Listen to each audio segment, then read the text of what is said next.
llega la segunda generación del Opel Grandland, un automóvil que comparte algunos elementos con los Peugeot 3008 y 5008. Nosotros vamos a probar una versión muy especial. Su nombre, Opel Grandland GS 1.2 TXHT, 136 caballos de puro equilibrio.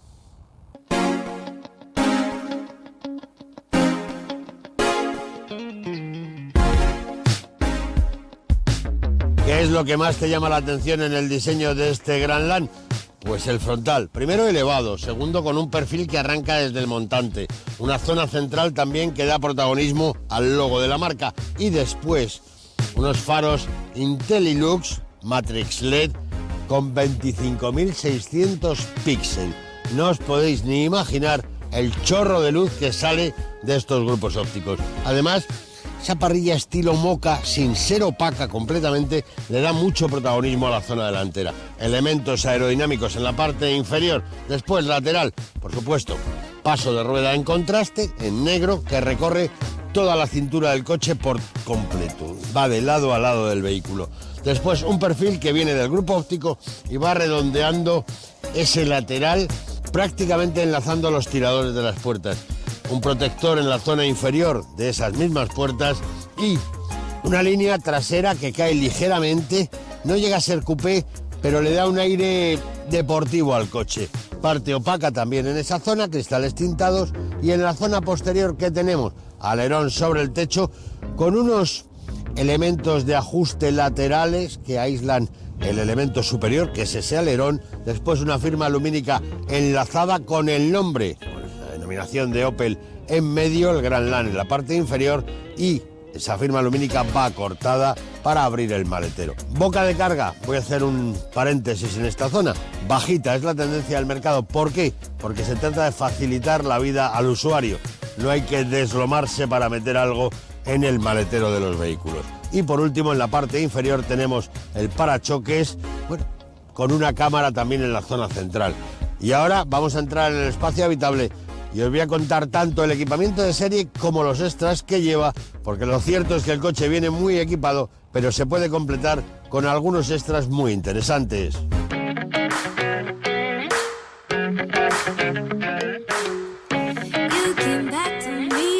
Ya estamos sentados en el espacio habitable de este Grandland GS 1.2. Primero, el volante achatado en la parte inferior y ligeramente diferente, buena visibilidad de la pantalla de instrumentación, unas levas muy pequeñitas en su parte trasera, giran con él, pocos botones en los brazos laterales, el concepto ergonómico funciona al máximo.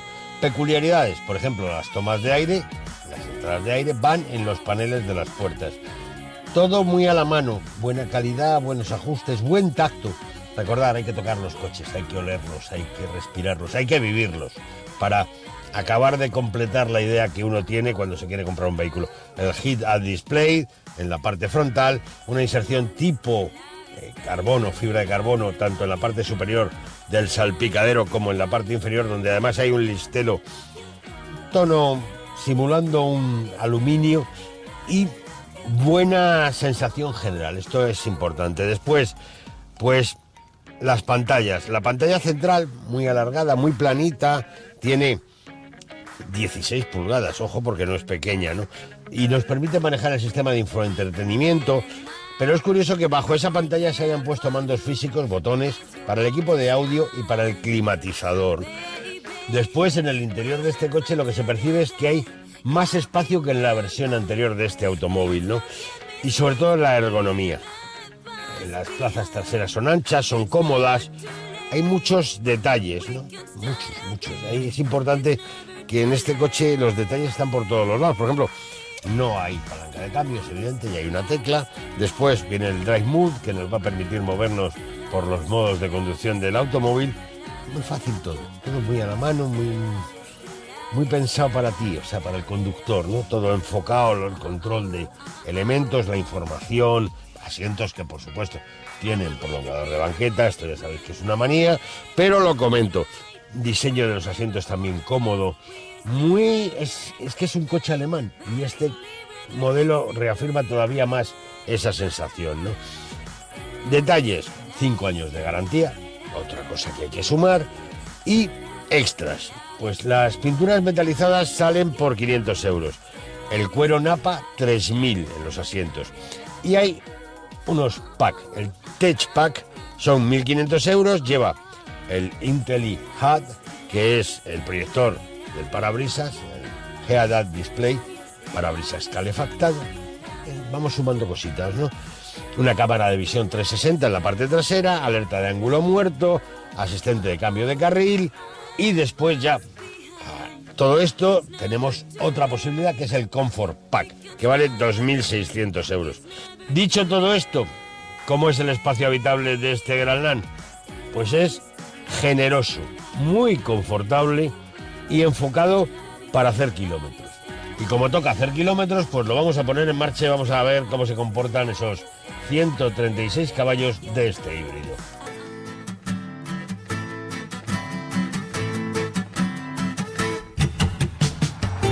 La primera sensación que te produce, que sientes cuando te pones al volante de este coche, de este Opel Grand Land GS 1.2 TXHT Hybrid, es de equilibrio, que es un coche muy equilibrado.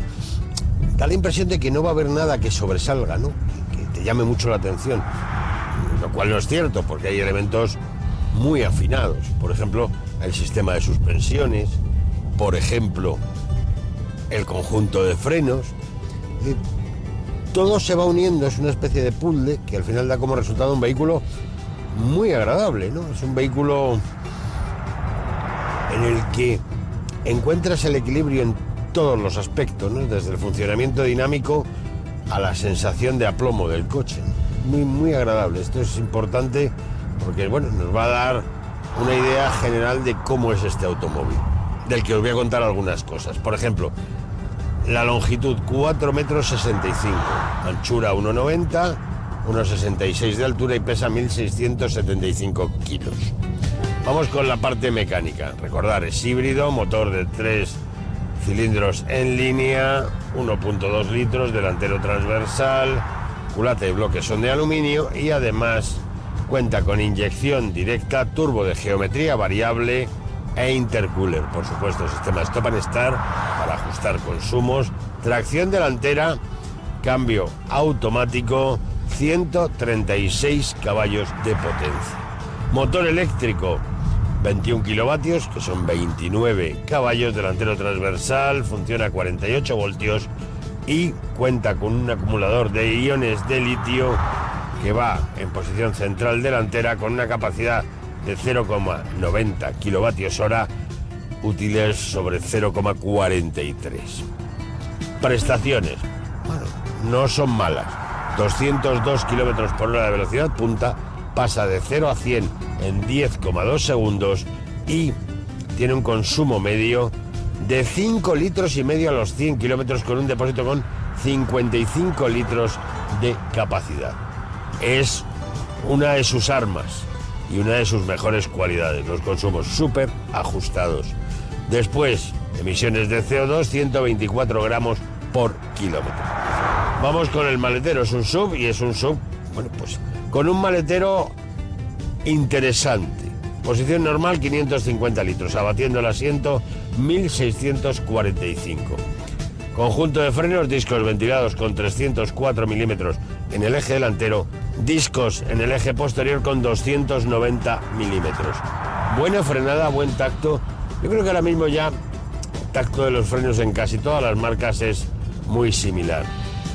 Tacto progresivo, enérgico, pero no seco. Esta es la cualidad, este era el secreto y yo creo que ya los fabricantes le tienen cogido el tranquillo a este elemento porque prácticamente en todas las marcas van por el mismo camino. Por último, dirección de cremallera con asistencia eléctrica y neumáticos con 225 milímetros sobre llanta de 19 pulgadas. Como os decía, es un coche equilibrado. La verdad es que el compromiso, confort, prestaciones, equilibrio está muy conseguido. Es un coche en el que no hay balanceos de la carrocería, frena bien, el motor con esos 136 caballos es más que suficiente para mantener unas medias interesantes tanto en carretera como en autovías, no te va a dar ningún problema. Y luego, si vamos a carreteras de montaña, juega también la baza de que no tiene un peso excesivo, 1.675 kilos. Un coche que yo resumiría diciendo que es un coche equilibrado. Es un coche para viajar con la familia, dispones de maletero, medidas de seguridad, va hasta arriba, porque es cierto que el coche viene, como os decía, muy equipado. Las hadas lleva ayudas a la conducción, vamos a ir especificando este concepto de hadas. Y, como os decía, es un coche familiar, con un compromiso entre funcionamiento y confort de conducción muy interesante. Vamos con el precio, 36.600 euros.